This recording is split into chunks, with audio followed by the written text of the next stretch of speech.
definidos ya los cruces de los equipos paraguayos en copas internacionales. Ya tenemos los cruces de Olimpia, de Guaraní, de Nacional, en Sudamericana y en Libertadores. En Sudamericana, Olimpia va con Trinidense y Nacional va con Recoleta.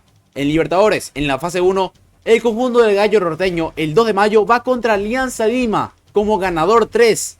Y en la fase 2, como primer partido, como ganador 1, va Guaraní contra el segundo ganador de la fase 1, que será o Juventud de las Piedras de Uruguay o Universidad Católica de Ecuador.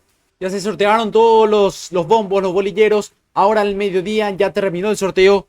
¿Ustedes qué opinan? ¿Ustedes qué opinan? ¿Quién la tiene más difícil? ¿Quién la tiene más fácil? Para mí el que la tiene más difícil es, creo que 2 de mayo, va a jugar contra Alianza Lima, que se hizo una gran campaña en copas el año pasado, eliminando a Boca y después en Sudamericana llegando hasta cuartos.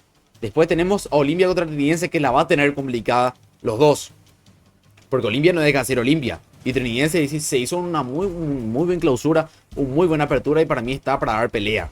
Obviamente hasta diría que les puede ganar a Olimpia también.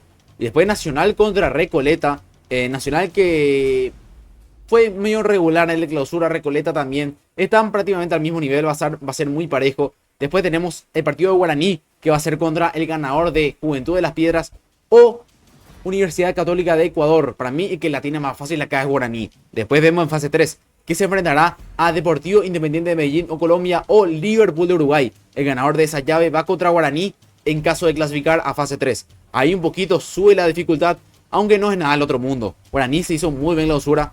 Estábamos para salir campeones. Para mí fue el que mejor jugó hasta cierto momento del torneo. Para mí Guaraní es obligación para Guaraní pasar acá, a fase de grupos diría. Es obligación para Guaraní. Le tocó el camino más fácil. Tampoco nos tocó unos rivales que diga, así, porque es Libertadores. Pero evitamos un Botafogo, un Argentinos Juniors, un Barcelona de Ecuador, un Bahía. La tenemos fácil. ¿Y ustedes qué opinan, muchachos? ¿Quién la tiene más difícil? ¿Quién pasa? ¿Quién la tiene más fácil? Los leo en los comentarios.